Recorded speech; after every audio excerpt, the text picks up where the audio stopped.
c'est frais, c'est croustillant, Oui. puis c'est... Ouais, il y a une explosion, là. Il y a des affaires qui se passent, là. Moi, c'est Christine Bérubé-Martin. Je suis gaspésienne d'origine Micmac, puis je suis tout le temps dehors. L'été tire à sa fin et la saison touristique aussi. Cette fois, je pars à la rencontre de producteurs, d'artisans, d'artistes et de passionnés de plein air qui rendent la Gaspésie unique, chacun à leur façon.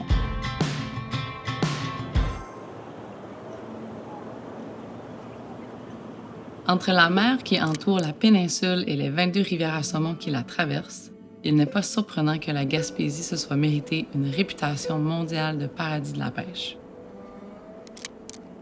On commence notre voyage dans la Matapédia, qui porte le nom de la rivière mythique qui la sillonne. C'est ici que se trouve le roi des rivières, le fameux saumon de l'Atlantique. Bon matin! Hey, bon matin, Salut. Christine, ça va bien? Ça va bien, toi-même? Oui. Prête pour aller pêcher sur la rivière Matapédia? C'est Guidou. Pour m'accompagner, on rencontre Sacha, le directeur des opérations de la Corporation de gestion des rivières Matapédia et Patapédia. Hey, check-moi la belle faute. Ouais, c'est vraiment beau.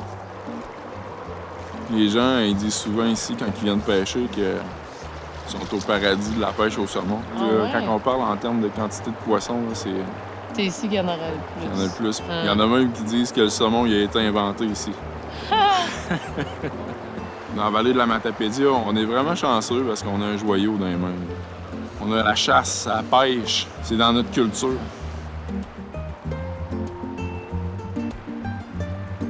Le rôle de la CGRMP, c'est justement de transmettre cet héritage-là, puis de s'assurer qu'il va y avoir de la ressource encore dans 20, 30 ans, même si on a les changements climatiques qui rentrent en ligne de compte, même si on a plein de facteurs qui viennent déranger le saumon.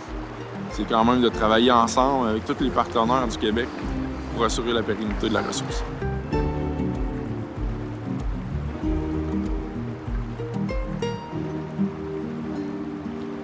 J'ai envie d'en apprendre plus sur l'histoire de cette rivière mythique.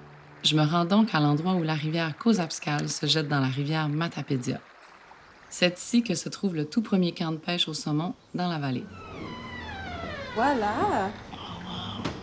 Donc ça, on est vraiment dans le pavillon de pêche qui a été construit à la fin du 19e siècle, donc 1880, on estime, par M. Georges Stephen. C'est qui, lui? En fait, ça fait 2-3 fois que j'entends son nom. Oui, bien Georges Stephen, c'était un Écossais quand même assez fortuné. Et quand Georges est arrivé ici, il est tombé en amour avec la nature, avec la rivière. Donc, c'est à ce moment-là qu'il a acheté les terrains, mais les droits de pêche aussi. Donc, c'était le seul qui avait le droit de pêcher sur les rivières. À un certain moment, il l'a vendu au Restigouche Salmon Club, mais eux l'ont quand même assez rapidement vendu à un groupe d'Américains qui travaillaient dans le coin et eux l'ont renommé le camp de pêche le Matamaja Salmon Club. Et en fait, Matamaja, c'est un terme Mi'kmaq qui veut dire lieu de rencontre.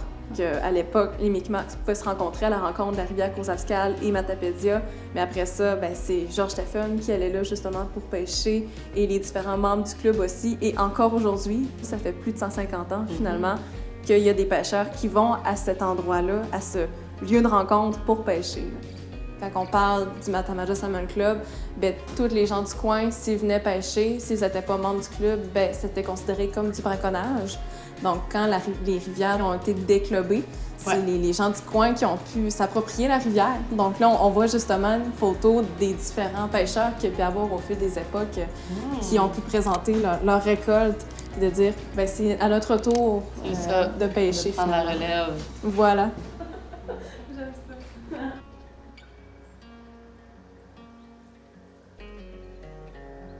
Avant de continuer ma route, je m'arrête à Sainte-Flavie pour la nuit. C'est ici, aux portes de la Gaspésie, qu'on retrouve une portion du fameux Circuit des Arts. Et il y a une œuvre que j'ai envie de voir, plus que tout. Allô! Bienvenue dans l'univers des Gagnons. C'est mon grand-père, Marcel Gagnon, qui a décidé en 84 de mettre des statues dans la mer. OK, ça va loin, là. Il y en a beaucoup qui se demandent ça peut venir de où. Il y en a que pour eux, ils pensent que c'est la déportation des Acadiens. Il y en a qui pensent que c'est les naufragés.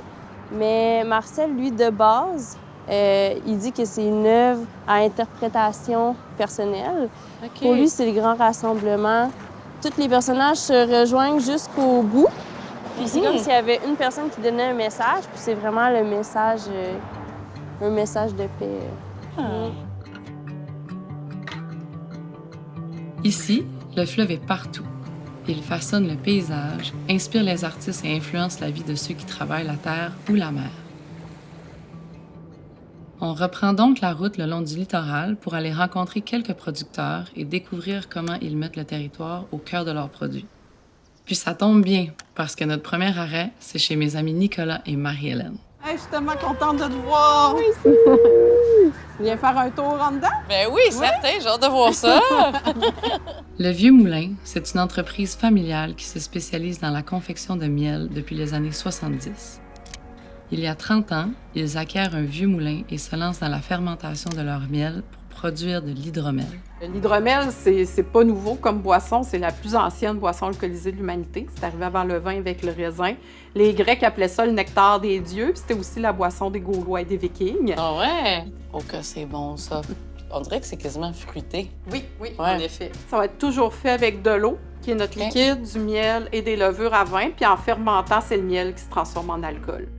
Une fois le degré d'alcool voulu atteint, ils arrêtent la fermentation par le froid avant de filtrer et mettre l'hydromel en bouteille. Selon les endroits où on met le miel, la période où on le récolte, les floraisons vont être différentes. Fait que, tu sais, des variétés de miel, il y en a une multitude. Puis quelqu'un qui voyage, c'est toujours une découverte, le miel. Personne ne mange le même miel parce qu'on n'a pas les mêmes fleurs. Fait que moi, je trouve que c'est un produit très riche de découvertes, finalement. Merci, Marie-Hélène, de m'avoir fait découvrir une partie de ton monde apicole.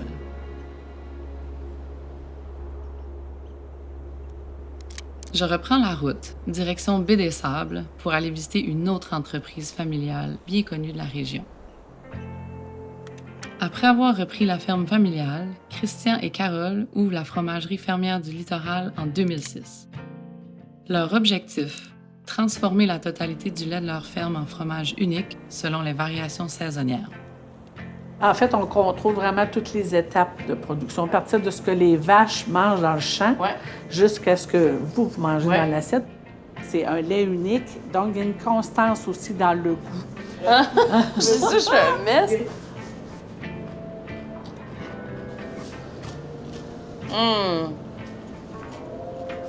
Ça fond en bouche, ça.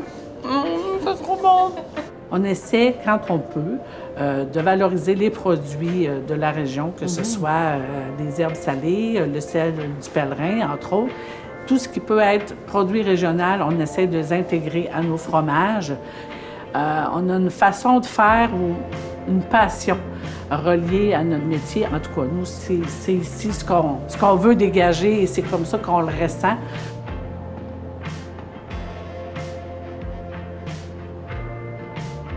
Tu commences avec une matière première. Notre matière première, en fait, c'est notre lait à nous.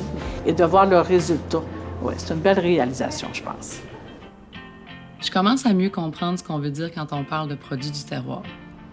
Ce sont des produits créés par des gens d'ici qui portent en eux le goût du territoire. Puis c'est ça qui les rend uniques. On a commencé ce voyage en visitant un camp de pêche à Cozapscal, fondé par un certain Georges Stephen. Mais c'était pas son seul camp de pêche.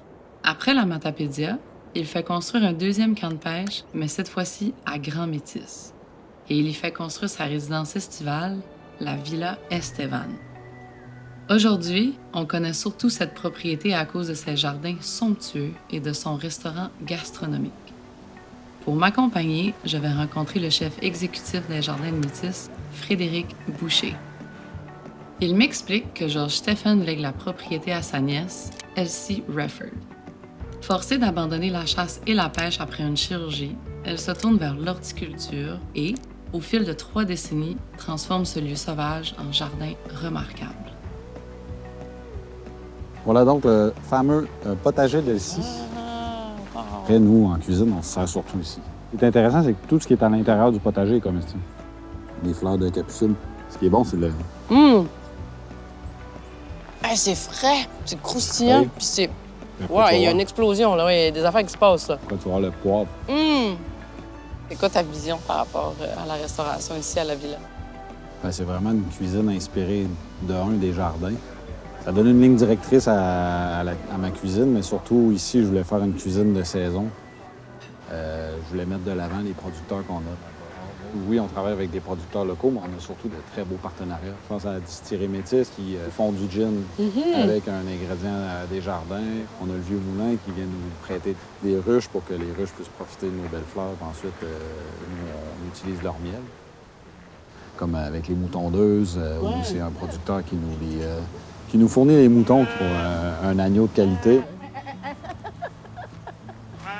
Ah, il va On y venir. va. T'es là. C'est bon. Ayant grandi ici, je ne peux que prêcher pour ma paroisse, c'est sûr. Mais moi, ce qui fait la richesse, surtout, c'est les producteurs. Là. Je sais pas, il y a quelque chose... c'est comme intangible. Il y a le fleuve. C'est vraiment un environnement entre terre et mer qui rend ça dynamique. Puis de plus en plus, les gens ils découvrent aussi cette richesse-là. Ça a toujours été là, c'est juste qu'on s'en rend compte maintenant. Ouais. Puis il faut. Ouais, non, clairement. Les produits du terroir gaspésien sont bien réels et ils sont présents partout.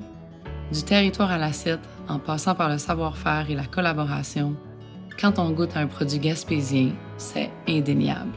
On en ressent l'authenticité et la fierté qui sont inhérentes à sa production. Je repense aux rencontres que j'ai faites ces derniers jours, puis je peux pas m'empêcher de sourire. De la pêche à l'histoire et de la cuisine aux producteurs, les personnes que j'ai rencontrées sont toutes différentes, mais elles sont toutes unies par leur passion pour le territoire et leur désir de le partager.